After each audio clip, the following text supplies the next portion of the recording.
Hello student, स्वागत है आप सभी का आपके अपने चैनल गॉड क्लासेस पर। तो बच्चों, आज की जो क्लास है उसमें हम सीयूटी की प्रिपरेशन के लिए इन्फ्रेंशियल स्टेट्स के कुछ एमसीक्यूज़ लाए हैं। सुपर 30 मैं वर्ड यूज़ नहीं कर रहा हूँ क्योंकि भैया इसके अंदर एमसीक्यूज़ की ज़्यादा वैरायटी नहीं है, क्योंकि जो टेस्टिंग वाला पार्ट है वो तो ख़त्म हो ही गया। जेड टेस्ट नहीं है, टी टेस्ट नहीं है, तो क्वेश्चन जो है काफ़ी कम हो गए हैं। तो जितने भी क्वेश्चन थ्योरी बेस्ड क्वेश्चन हो सकते थे, कोशिश करिए आप लोगों के लिए वो लाने की, और उम्मीद है कि इन्हीं क्वेश्चंस में से कुछ क्वेश्चन आपके एग्जाम में डेफिनेटली आ जाएंगे। तो स्टार्ट करते हैं अपनी आज की वीडियो, जिसमें हम एक एक क्वेश्चन को समझते हैं, क्या क्या उनके ऑप्शंस हो सकते हैं, कैसे उनके ऑप्शंस हो सकते हैं।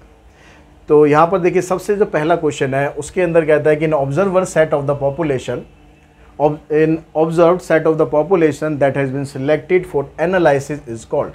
अब पॉपुलेशन का एक सेट जिसमें हम ऑब्जर्वेशन के लिए उसको यूज़ करते हैं और एनालिसिस के लिए यूज़ करते हैं, तो उसको हम क्या बोलते हैं? उसको हम बोलते हैं सैंपल। तो फर्स्ट का जो आंसर है वो बनेगा हमारा ए, क्योंकि हम पॉपुलेशन से एक सैंपल निकालते हैं, उस सैंपल को हम एनालाइज करते हैं और फिर हम एक रिजल्ट देते हैं। पॉपुलेशन के लिए वो रिजल्ट होता है, तो इसका ऑप्शन आ जाएगा आपके पास ए। सेकंड पे चलते हैं। सेकंड में क्या कहता है? Specific characteristic of a population in known as a. जो कैरेक्टरिस्टिक होती है पॉपुलेशन की, उसको हम क्या बोलते हैं? उसको हम बोलते हैं, पॉपुलेशन की कैरेक्टरिस्टिक को बोलते हैं पैरामीटर। जो भी हम पॉपुलेशन से डाटा निकालते हैं, जो भी एक रिजल्ट निकालते हैं, उसको क्या बोला जाता है? पैरामीटर बोला जाता है। तो ऑप्शन बनेगा इसमें बी। थर्ड में कहता है specific characteristic of a sample. पीछे था पॉपुलेशन का, यहाँ पर है सैंपल का। सैंपल से जो कैरेक्टरिस्टिक हम निकालते हैं उसको बोलते हैं स्टैटिस्टिक्स। ठीक है, तो इसमें ऑप्शन बनेगा आपका सी। अब क्वेश्चन नंबर हम फोर्थ पे चलते हैं। फोर्थ में कहता है कि an inferential statistics is a process that involves all of the following except. एक जो इन्फ्रेंशियल स्टैट्स होता है उस प्रोसेस के अंदर सब कुछ इन्वॉल्व होता है, इसको छोड़कर। तो क्या छोड़कर?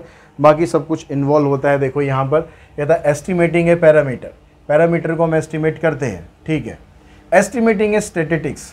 जो स्टैटिस्टिक्स होता है, जो सैंपल होता है, उसको हम एस्टिमेट नहीं करते हैं, उसको तो हम एग्जैक्ट निकालते हैं। उसकी हेल्प से हम पॉपुलेशन को एस्टिमेट करते हैं, यानी इसमें हम ये चीज़ नहीं निकालते हैं। और कुछ तो नहीं दिया हुआ, हाइपोथेसिस टेस्टिंग हम करते हैं और एनालाइज भी करते हैं रिलेशनशिप के बीच में।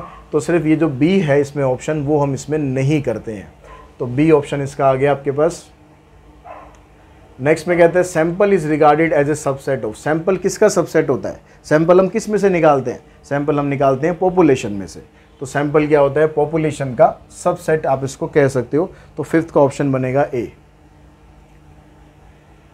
Sixth, judgment sampling is also known as a. Judgment sampling हम क्या बोलते हैं? जजमेंट सैम्पलिंग को स्नोबॉल सैम्पलिंग नहीं बोलते हैं। Purposive sampling, yes, purposive sampling हम इसे बोल सकते हैं। किसी पर्पस के लिए हम जब सैंपल को चूज़ करते हैं, जैसे मान लो आपकी कोई टीम बनाई जा रही है या इंडियन क्रिकेट टीम बनाई जा रही है, तो वहाँ पर हम उसको सिलेक्ट करते हैं। जो सिलेक्टर्स होते हैं उनको सिलेक्ट करते हैं, तो वहाँ पर एक पर्पस होता है सिलेक्ट करने का, तो इसको हम बोलते हैं पर्पसिव सैम्पलिंग।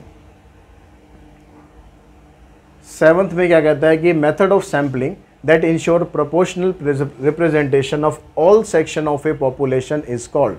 एक मेथड, सैम्पलिंग का वो मेथड जिसके अंदर ये इंश्योर किया जाता है कि जो जितने भी सेक्शन है पॉपुलेशन के, उन सब का रिप्रेजेंटेशन उसके अंदर होगा।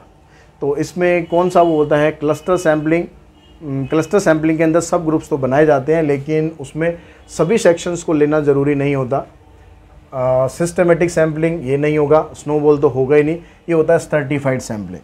स्ट्रैटिफाइड सैम्पलिंग के अंदर हम स्पेशल कैरेक्टरिस्टिक के जो एक कुछ ग्रुप्स बनाते हैं ताकि उसमें सब का रिप्रेजेंटेशन वहाँ पर हो सके, तो इसको हम बोलते हैं stratified sampling.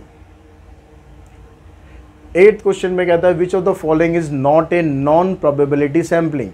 Non probability sampling नहीं है। नॉन प्रोबेबिलिटी सैम्पलिंग नहीं है मतलब प्रोबेबिलिटी सैम्पलिंग है। सीधे सीधा नहीं बोल रहा है, उल्टा घुमा के बोल रहा है। तो प्रोबेबिलिटी सैम्पलिंग इसमें से कौन सी है? कन्वीनियंस सैम्पलिंग प्रोबेबिलिटी सैम्पलिंग में नहीं आती है। जजमेंट सैम्पलिंग इसमें नहीं आती है। वॉलंटरी रिस्पॉन्स सैम्पलिंग इसमें भी नहीं आती है। क्लस्टर सैम्पलिंग प्रोबेबिलिटी सैम्पलिंग होती है, जहाँ पर जो पर्सन्स होते हैं या जो भी कोई ग्रुप्स होता है, कोई ऑब्जेक्ट्स होता है, उनके पास चूज़ होने के लिए इक्वल चांसेस होते हैं। तो ये बनता है हमारा प्रोबेबिलिटी सैम्पलिंग में।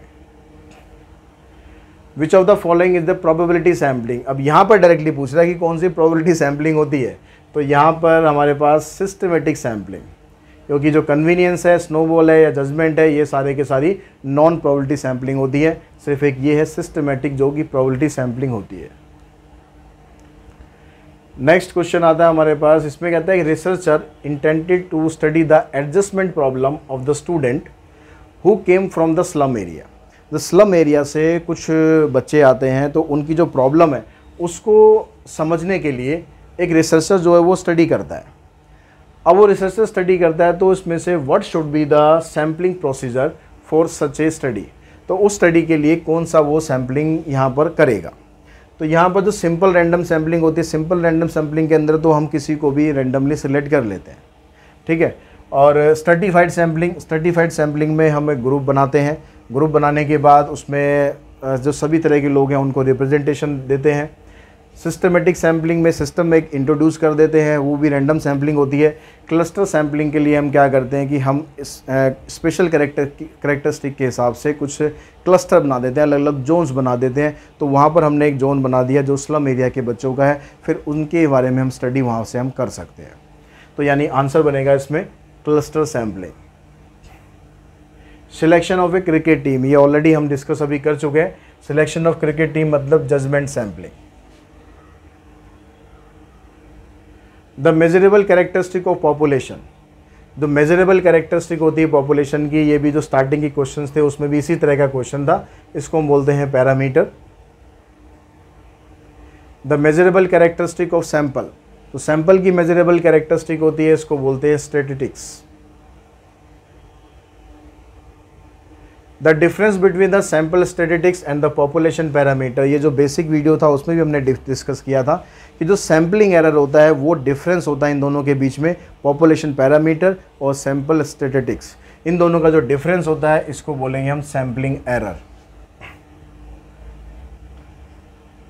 15 में कहता है identify the probability sampling procedure from the following. अब यहाँ पर प्रोबेबिलिटी सैम्पलिंग कौन सी है ये हमें बताना है। वॉलंटरी रिस्पॉन्स प्रोबेबिलिटी सैम्पलिंग नहीं है, ठीक है, नॉन प्रोबेबिलिटी आती है।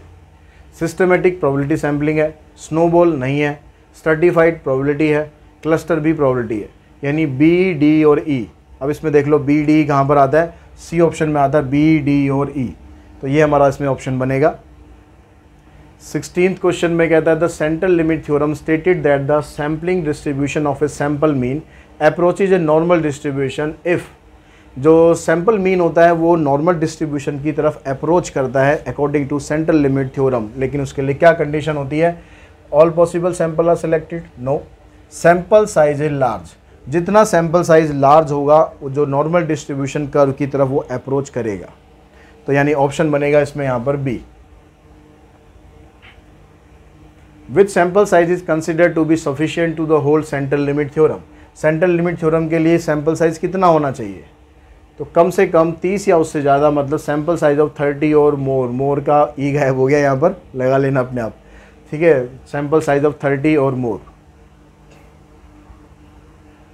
अब यहाँ पर ये आपको एक लिस्ट दे रखी है, इस लिस्ट के अंदर से आपको मैच द कॉलम करने हैं। तो मैच द कॉलम आप करोगे तो इसमें देखिए सबसे पहले आपको दिया हुआ स्ट्रेटिफाइड सैम्पलिंग। स्ट्रेटिफाइड सैम्पलिंग के अंदर हम ग्रुप्स बनाते हैं, तो कह रहा है divide the population into sub group, इन दोनों में कह रहा है कि भाई divide the population into sub group. अब इसमें से हमारा स्ट्रेटिफाइड का एग्जांपल कौन सा है, तो स्ट्रेटिफाइड के अंदर क्या करते हैं, कुछ हम रेलेवेंट कैरेक्टरिस्टिक लेते हैं, जैसे हमने जेंडर ले लिया, एज ले लिया, इनकम ले लिया, या कुछ भी ले लिया, उसके हिसाब से हमें ग्रुप बनाते हैं। यानी जो ए का ऑप्शन बनेगा, ए का ऑप्शन बनेगा यहाँ पर ये फोर्थ, ये सभी के अंदर फर्स्ट लिखा रह गया, लेकिन यहाँ पर आएगा फोर्थ, ठीक है, इसको मैं लिख देता हूँ, ये फर्स्ट हो गया, ये सेकंड, ये थर्ड और ये फोर्थ। तो फर्स्ट का जो आंसर बनेगा हमारा फोर्थ। उसके बाद अब दूसरा आंसर सीधा पहले इसका निकाल लो, अब क्लस्टर का, क्लस्टर के अंदर भी हम सब ग्रुप्स बनाते हैं, तो यानी जो ए है, ए का जो ऑप्शन बनेगा हमारे पास, ए बी सी डी ही होना चाहिए यहाँ पर, तो डी का ऑप्शन बनेगा हमारा थर्ड, ठीक है। इन दोनों से हमें पता लग गया, हमारा आंसर भी मेरे ख्याल पता लग जाएगा। डी थर्ड देखो इसमें आ रहा है, डी थर्ड इसमें आ रहा है, ए फोर्थ इसमें आ रहा है, ए फोर्थ इसमें आ रहा है, नहीं पता लग रहा, तो चलो और हम बढ़ते हैं आगे। सिस्टमेटिक सैम्पलिंग और स्नोबॉल सैम्पलिंग, ये दो और हमें दे रखी हैं। तो सिस्टमेटिक सैम्पलिंग में क्या होता है, every member of the population is assigned a number and numbers are chosen at regular interval, तो बी का जो ऑप्शन बनेगा वो बनेगा बी। कि जो पॉपुलेशन है, पॉपुलेशन में हम एक नंबर असाइन कर देते हैं और एक रेगुलर इंटरवल पर हम नंबर चूज़ करते हुए चलते हैं, तो ये होता है हमारी सिस्टमेटिक सैम्पलिंग। स्नोबॉल सैम्पलिंग होगी, first select some member, then with the help of selected person select some more member and this process continues. कुछ लोगों को सिलेक्ट करते हैं, फिर उनकी हेल्प से कुछ और को सिलेक्ट करते हैं, इस तरह से सैंपल हमारा बढ़ता जाता है, इसको बोलते हैं हम स्नोबॉल सैम्पलिंग। तो ये कुछ क्वेश्चन थे MCQ बेस्ड जो आपके एग्ज़ाम में होपफुली इनमें से कुछ क्वेश्चन एग्ज़ाम में आपके आ सकते हैं। और लगभग हमारे सारे चैप्टर्स खत्म होने वाले, एक फाइनेंशियल मैथमेटिक्स का टॉपिक रह गया, तो उसके वीडियोस भी आपको बहुत जल्दी मिल जाएंगी। और चैनल के साथ अपना प्यार और अपना सपोर्ट इसी तरह से बनाए रखें और चैनल को सब्सक्राइब करके रखें, बेल आइकन को भी प्रेस करके रखें, ताकि आगे आने वाले जो आप एग्ज़ाम्स देने वाले हैं, कंपटीशन एग्ज़ाम्स भी आगे देने वाले हैं, मैं कोशिश करूँगा कि उनसे रिलेटेड वीडियोज़ भी चैनल पर मैं लगातार पोस्ट करता रहूँ, ताकि आपका और हमारा साथ कंटिन्यूसली बना रहे। आज की इस वीडियो में इतना ही। Thanks to all of you.